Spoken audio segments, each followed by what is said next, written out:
Kamal, the news that Axel Rudakubana has pleaded guilty to the murders of BB King, age 6, Elsie Dot Stancombe, age 7, and Alice De Silva Aguiar, 9, who were all fatally stabbed at the Taylor Swift-themed dance class on July the 29th, 2024 in Southport, is of course significant. When you hear of a guilty plea, there is a sigh of relief for the families of the victims involved, because you know that they do not have to go through a lengthy trial and have to relive the absolute horror of these events. And let's not forget, it's pleading guilty to the murders of those 3 young girls, but also the attempted murder of 10 others, people who have been left with life-changing injuries from that horrific incident last summer. But also the guilty plea and being reminded of the atrocity that was carried out in Southport that day and the enormous impact it had on sort of British society. Yes, we have these very visceral reactions to court cases that are particularly grim, tragic and grisly. You know, think about the reaction to the Bulger case, for instance. This has become one of those court cases. Why do you think that is? I think you're right to mention James Bulger, the murder of that tiny child. If you think about Dunblane, if you think about terrorist attacks, these are moments when such is the shock over the violence and the horror that is meted out to, obviously children takes it to a different level, but whether that's children or adults, the reaction that gets, as you say, is emotional and visceral. And we are in a different era now. So I remember covering the Dunblane massacre of the children in Scotland in the 1990s, before the era of social media, before a real time of being able to search for information immediately at your fingertips. And I think what we got from this appalling event, and as you say, all of our thoughts are with the families, not only of the children who were murdered, but obviously all the people who were injured and everyone with any connection to that event. The fact that this became such a debate so quickly was because who was this murderer and what was his background? And the fact that there were immediate rumours that Rudakabana was an asylum seeker, that he'd come across the channel on a boat. These things became shared and viewed millions and millions of times. And a legal system and a political system built for an era pre-social media was simply unable to cope. It ended up with Keir Starmer having to have an emergency session in Cobra when we got to the Southport riots and what happened in other parts of the country, people saying enough is enough. But on the basis of information that was scant, how much of it was true, how much wasn't true, it not only created a debate about our culture because of this idea, was this person somehow foreign and therefore why was he here? It also raised a debate about how information is shared. How do we protect due process? We have due process for a very important reason in this country. People are innocent until proved guilty, and they must only be proved guilty on the facts. I'm absolutely with you, Camilla. The fact that Rudakabana has pleaded guilty at this last stage, the last moment he could have done before the trial started. The trial was due to start today and may well have lasted for weeks. But how do we, in a society with social media, with all sorts of actors for very, very different reasons, making different types of points, control the important notion of what justice looks like? Because now, at least to a degree, Rudakabana, who will be sentenced on Thursday, will receive a life sentence, mandatory life sentence. At least there is a degree. I don't think there's any such thing as actual justice in these kind of cases. Of course there isn't. But to a degree there is some justice meted out to him. But this could have been collapsed by people acting in ways that meant that the trial would not have ever happened, because a jury without any notion of this man's background would not have been able to be found because of so much information being available on social media. This is the difficulty now with high-profile trials of events that have had worldwide media coverage, and also the social media era, which means that we actually get to see, at times, live footage of the run-up to, the aftermath of, which is obviously can be very prejudicial to any trial. Should we just be reminded, because I think just go through. Facts Yeah. were a problem when it came to Yeah. the initial reporting, actually, to be fair, not by the so-called legacy media, hated by Elon Musk, always point out, oh, the legacy media don't tell you the truth. No, actually, it's people who go and publish on the likes of X with impunity that don't tell you the truth. So let's just be reminded of Rudakubana's background. His father, Alphonse, moved to the UK from Rwanda in 2002. But actually, Rudakabana was not an illegal immigrant or indeed foreign-born. He was born in Cardiff in 2006, so he is now 18 years old. Don't forget as well, Kamal, there was difficulty with identification because when the crimes were committed, he was 17 and a minor, so his name was withheld. And then when he turned 18, we all found out who it was, which did end some of the misinformation. Yeah, but wasn't that interesting? Again, the rule book was he couldn't be named until he was 18.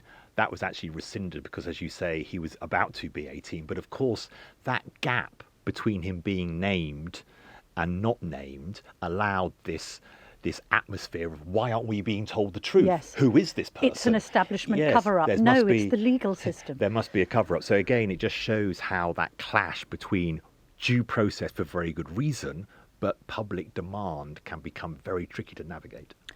It's then in around 2013 that the family, including Rudakubana's father, mother and older brother, moved from Wales to Banks in Lancashire, which is just a few miles down the road from Southport.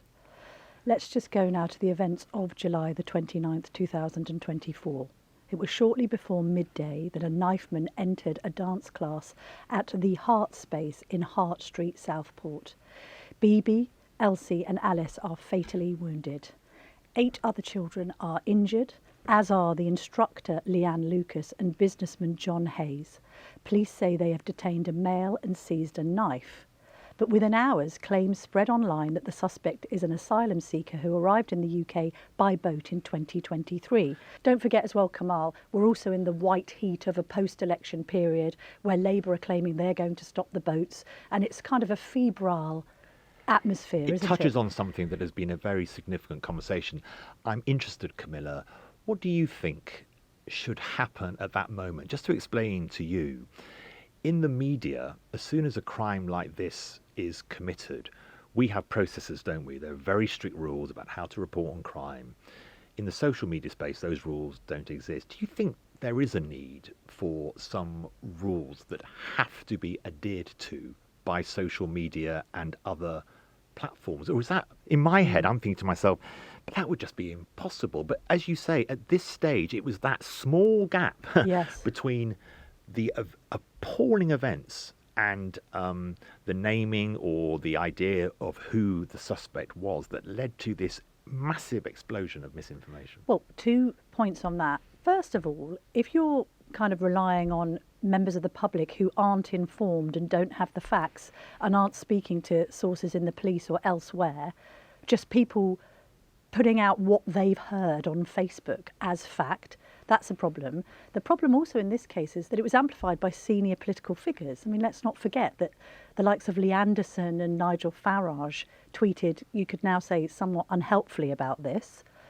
Third of all, if people are concerned about censorship, right, or we can't close down what people are saying, but freedom of speech doesn't mean freedom to say whatever you like, whenever you like, about whatever you like, if there are legal restrictions in play. The rule for us is if somebody is charged, proceedings are active, you cannot comment. If we're having a situation where trials might not be able to go ahead with guilty perpetrators because they can argue legally they haven't got the right to a fair trial because there's been such misinformation before the trial that then could bias a future jury, then I would rather have a degree of censorship of people pretending to be journalists. I mean, this is the other thing. I mean, I express frustration. Keep on seeing these messages from Elon Musk about the legacy media. At least we do report the facts fairly, accurately and contemporaneously. And also when, in what might be described as the olden days, pre-social media, the first part of the reporting would be all about the victims, because we wouldn't know much about the Yes. perpetrator. Yeah. So I remember, again, just to go back to Dunblane, which is probably the closest I've ever come to reporting on something of this type of horror, where all those young children were killed at a primary school in Scotland. I remember the first edition. I worked for a newspaper called Scotland on Sunday, so a Sunday newspaper in Scotland. The first edition just had a single image of a daffodil on the front, and then it was just a huge amount of coverage of the young people who had been slaughtered. What happened here is we very, very quickly moved on to, what does it all mean? Does it show that British culture is in crisis? Are there too many foreigners? If we just go back to a few days after the horrific events, July the 31st, 2024, we had demonstrators gathering in Whitehall saying enough is enough. There were protests. The day before, there'd been a peaceful vigil at Southport Atkinson Arts venue where flowers are laid, just the type of thing you would expect in those moments. But then that started protests that are outside a local mosque at St Luke's Road in the town. People were throwing objects at the mosque. Police vehicles were set on fire. So you have this one moment, the laying of flowers, the right community and national response to murder of this type. And then you also have this political row incredibly quickly developing, which has the effect, I think, for many of you and the public in general, of increasing this idea of suspicion. There must be something going on, that this idea of we're not being told, and as you say, it is unhelpful. So that first week of August sees a huge amount of civil unrest across the country. As you said earlier, you then have Keir Starmer having to hold a Cobra meeting. He then gives a speech which isn't particularly helpful, because he's basically saying that anybody who has expressed a concern about these horrendous Southport killings must necessarily be far right, which annoys ordinary people.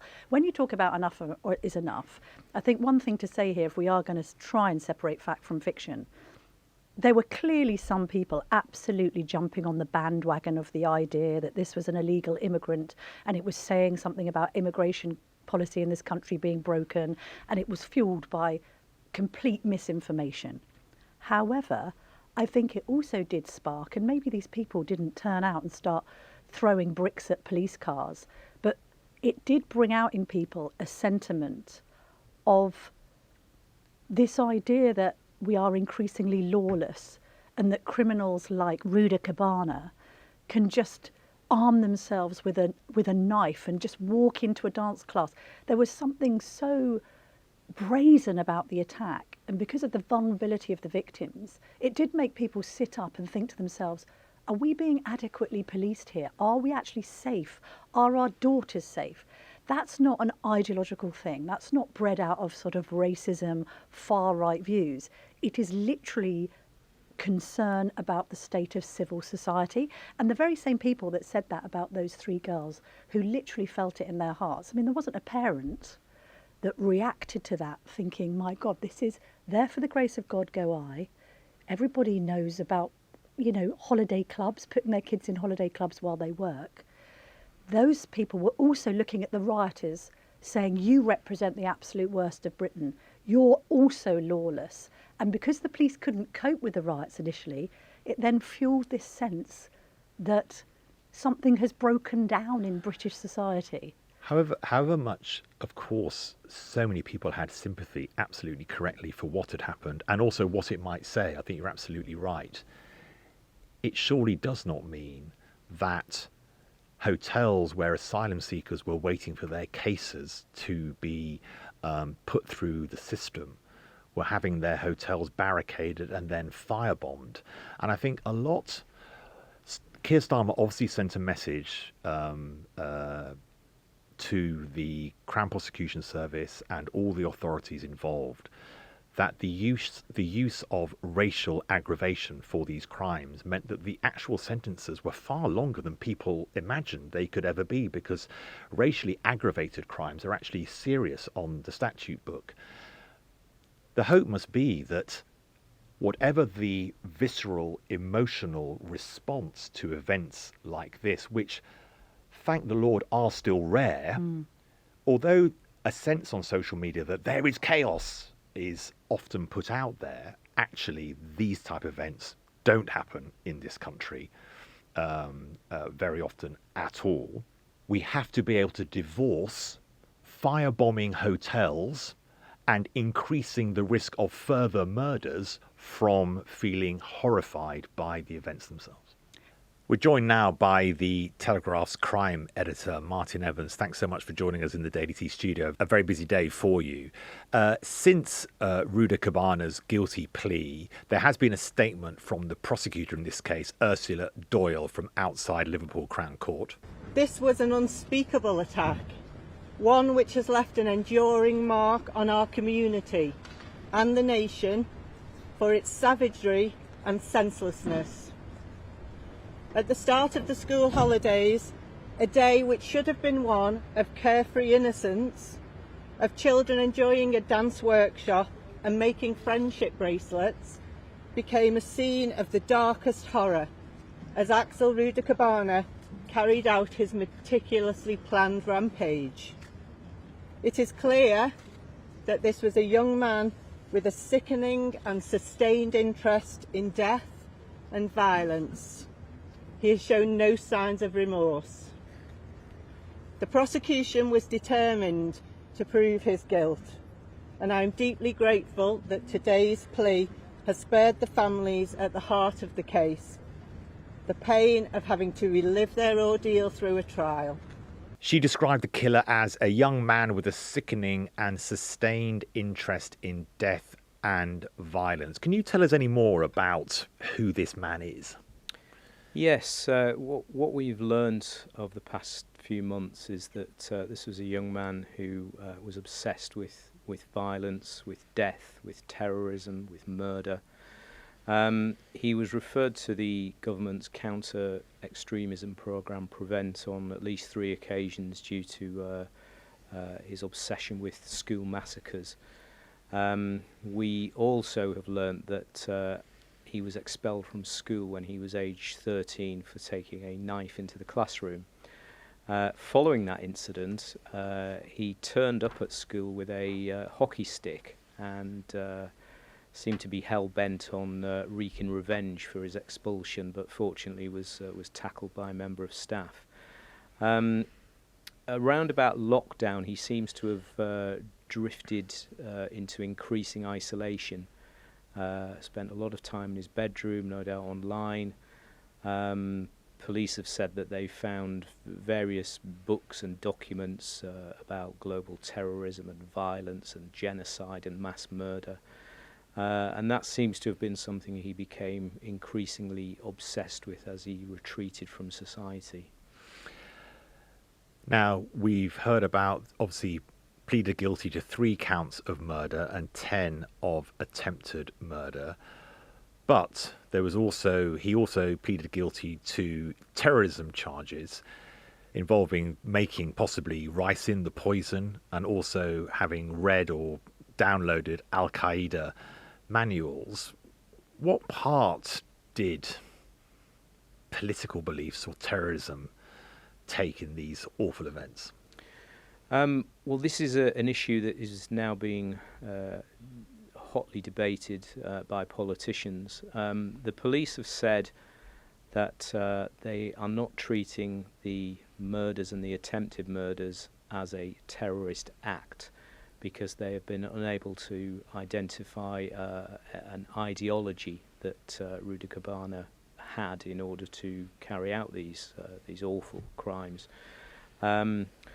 The fact that they discovered an Al-Qaeda manual in his house, and the fact that he was attempting or had successfully made a quantity of ricin is being seen as separate to that. Now, that might cause people some confusion. The Al-Qaeda training document is a manual that was written, we think, in the late 1980s, early 1990s by Egyptian terrorists and outlines some of the justifications for Al-Qaeda atrocities, but also gives practical advice on how to build chemical weapons and such as ricin. On our website, we're reporting on a conversation we've had with Nigel Farage. He's actually in Washington at the moment for the inauguration of Donald Trump. He's accused Sir Keir Starmer of a gigantic cover-up and has said that if, to quote him, we had been told early on that this was a terrorist-related attack, possibly the violence may not have happened, the violence that we've spoken about. I mean, Martin, given that the violence and the protest that led to violence happened within 24 hours of the actual events, it does seem difficult to say that the police should have immediately put out into the public domain facts that they may not have been sure of so quickly after the actual murder. Camilla and I have discussed that gap between the social media and politicians demanding things and the ability of the authorities to act. I just wondered what your thoughts were on what Nigel Farage says there and what actually is possible from the authorities. Well, it's a really interesting point. I mean, as a crime journalist, I spend much of my time being frustrated at the lack of information I get from the police about incidents. But that's done for a very good reason, and that's because particularly where you have a live criminal investigation and a potential future trial, the police don't want to say anything that could jeopardise the process of justice.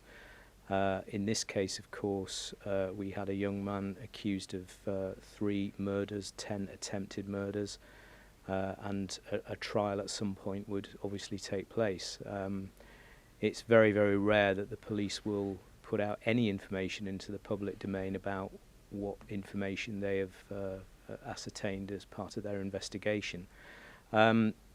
Once the legal process is finished, more information may come out, but I think it's unrealistic to think that the police would tell us everything that they were discovering in the early days of their investigation into this appalling crime.